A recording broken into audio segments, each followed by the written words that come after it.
This is second lecture of chemical equations and reactions, and we are going to study today how to balance a equation.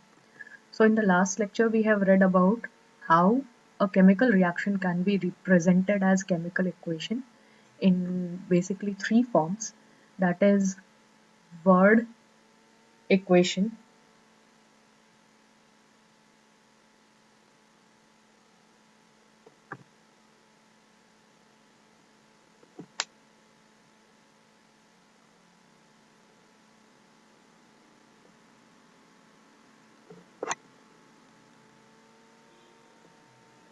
so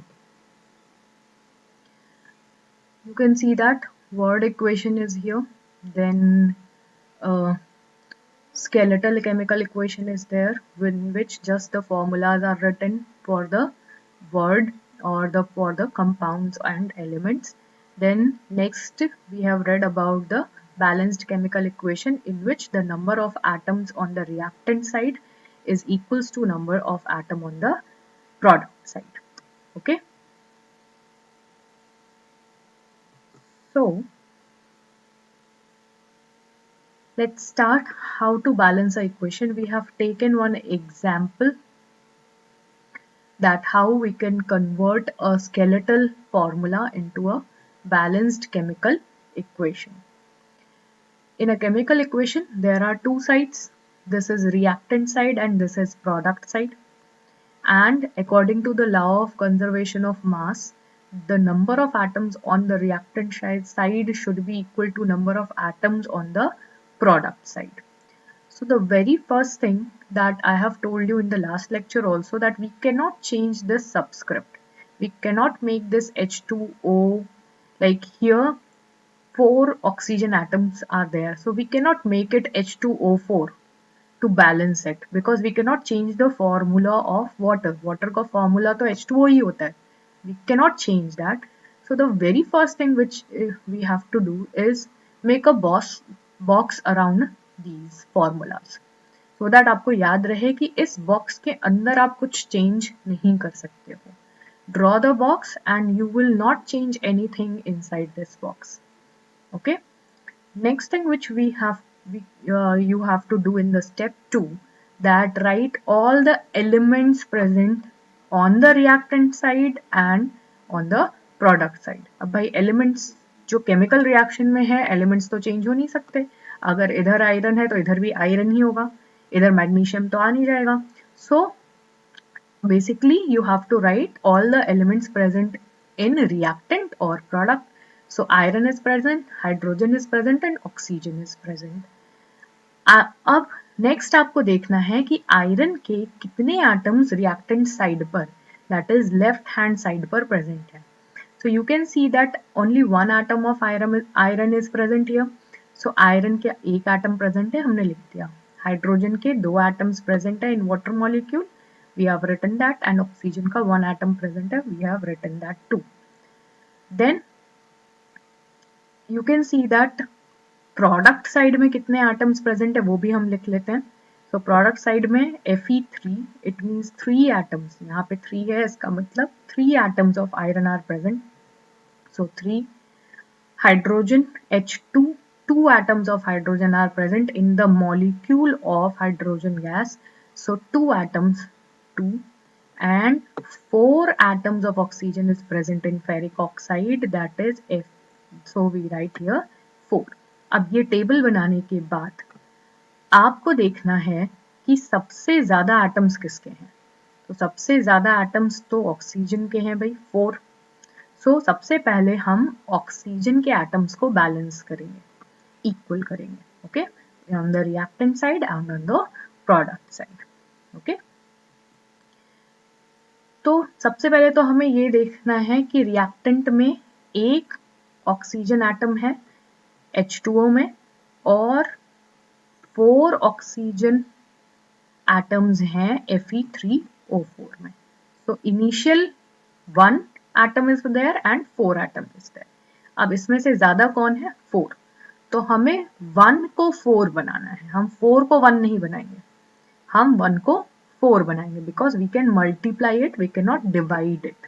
okay, half molecule of H2O हम reaction में नहीं लिख सकते हैं क्योंकि half molecule exist नहीं करता है. Okay, so let's write here. अब 1 हमें कितने चाहिए एटम्स? 4 एटम्स करने के लिए हम 1 को 4 से मल्टीप्लाई कर देंगे. सो 1 को 4 से मल्टीप्लाई करेंगे, इसका मतलब हमें 4 एटम्स ऑफ H2O चाहिए.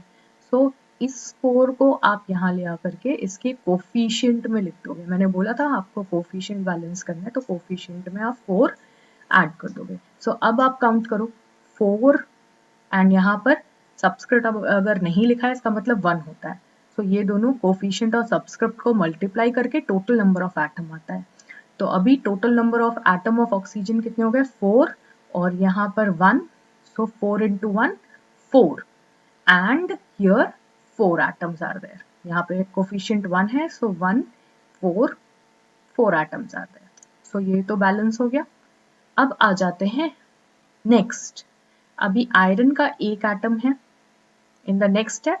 अब हम नेक्स्ट एलिमेंट को बैलेंस करेंगे. सो आयरन का 1 एटम है. वो हाइड्रोजन के कितने एटम हो गए? 4 into 2 coefficient into subscript. So 4 into 2 how many atoms are there? 8 atoms are there. Okay, तो किसके हमें बैलेंस, किसके ज्यादा एटम्स हैं? हाइड्रोजन के ज्यादा हैं. सो हम हाइड्रोजन को पहले बैलेंस करेंगे. तो जैसे हमने ऑक्सीजन के लिए बनाया था टेबल, वैसे ही हम हाइड्रोजन के लिए भी बना लेंगे. अभी आपको ये इतने डिटेल में करना पड़ेगा, बट जैसे जैसे आपकी प्रैक्टिस हो जाएगी आपको ये टेबल्स बनाने की जरूरत भी नहीं रहेगी. So it all depends on practice. But अगर एग्जाम में आता है तो आपको स्टेप वाइज इसको मेंशन करना है. तो आयरन हाइड्रोजन के इनिशियल देख लेते हैं. तो अभी इस इक्वेशन में, अभी भी ये इक्वेशन पार्शियली बैलेंस्ड है, सो हम इस इक्वेशन में देखेंगे. अब हम पुरानी इक्वेशन को नहीं देखेंगे. सो अभी इस इक्वेशन एटम्स हैं, okay, and in the product side 2 atoms are there. So कौन ज्यादा है? अभी 8 ज्यादा है. सो 2 को हमें 8 बनाना पड़ेगा एंड 2 एटम्स को 8 बनाने के लिए हम किससे मल्टीप्लाई करेंगे? 4 करेंगे. So we have to multiply it by 4. So this 4 comes here. आप 4 को यहाँ लिखेंगे. अब मल्टीप्लाई करके देखो, 4 2 जा 8 इधर भी है और 4 2 जा 8 इधर भी है. अभी हाइड्रोजन भी बैलेंस हो गया, ऑक्सीजन भी बैलेंस हो गया. अब बचा है आयरन, इसीलिए अभी भी यहाँ लिखा हुआ है बैलेंस्ड. तो अभी लास्ट में सेम प्रोसीजर, इनिशियल लिखेंगे. इनिशियल देख लेते हैं. Iron on the reactant side iron 1 है और on the product side iron 3 है. तो similarly here 1 and 3 is written. 3 is more, so हम 1 को 3 बनाएंगे. 1 को 3 बनाने के लिए हम किससे मल्टीप्लाई करेंगे? 3 से मल्टीप्लाई करेंगे. So this 3 goes in front of. अब रिएक्टेंट में मल्टीप्लाई कर रहे हैं तो रिएक्टेंट के सामने आप कोफिशिएंट में, आयरन में मल्टीप्लाई कर रहे हैं तो आयरन के पास में हम कोफिशिएंट उसका 3 ऐड कर देंगे. अब एक बार फिर चेक कर लेते हैं. 3Fe, okay, and Fe 3. 3 atoms are here, 3 atoms are here. अब now check everything. 3Fe, Fe 3 atoms on the reactant and product sides. 4 2s are 8 hydrogen and 4 2s are 8 hydrogen balanced. Oxygen 4 into 1 4 oxygen and oxygen O4 means 4 oxygen. So again 4 and 4. So all the atoms are balanced now. So this equation is totally balanced equation. This method is known as hit and trial method, where we do hit and trial by multiplying the formula with some coefficient. And every time एक बार में नहीं होगा, so you have to practice this on different equations. Sometimes we have to write the state of the elements present in the reaction. Like here, iron solid is written, water gas is written. Water is in the gaseous form क्योंकि iron steam करता है, and it gives Fe3O4 which is solid and H2 gas. So ये जो bracket में लिखा हुआ है वो उसकी फिजिक्स, मतलब वो बता रहा है कि the compound formed or reacting is in gaseous state, solid state or liquid state. यहाँ आप इसके नीचे देख सकते हो in this equation, sunlight and chlorophyll is also written on the arrow, the conditions required for a chemical reaction. तो अगर कोई रिएक्शन हाई टेम्परेचर पे हो रहा है तो एरो के ऊपर आप हाई टेम्परेचर लिखेंगे, 100 डिग्री सेल्सियस पे हो रहा है तो एरो के ऊपर आप 100 डिग्री सेल्सियस लिखेंगे। प्रेशर भी हम मेंशन करते हैं दैट अगर ये 200 डिग्री 200 हो रहा है या 300 एटमॉस्फेयर पे हो रहा है या लो प्रेशर पे हो रहा है, so we write all the conditions on the arrow and you can see that the states are also written over here. अच्छा, यहाँ लिक्विड लिखा है और यहाँ पर एक्वस लिखा है ग्लूकोज में। एक्वस का मतलब होता है anything which is dissolved in water. Water के सोल्यूशन को अगर वाटर में कोई चीज मिली हुई है, सॉल्ट सोल्यूशन या ग्लूकोज सोल्यूशन, तो हम उसको एक्वस कहते हैं। लेकिन अगर प्योर वाटर है तो हम उसको लिक्विड लिखेंगे। हम उसका स्टेट क्या लिखेंगे? लिक्विड। सो लिक्विड और एक्वस में आप डिफरेंस याद रखिएगा। So like this you have to do balancing of the equations and I'll give you more questions to balance equation. I'll give you more skeletal equations to balance the equations. So this was all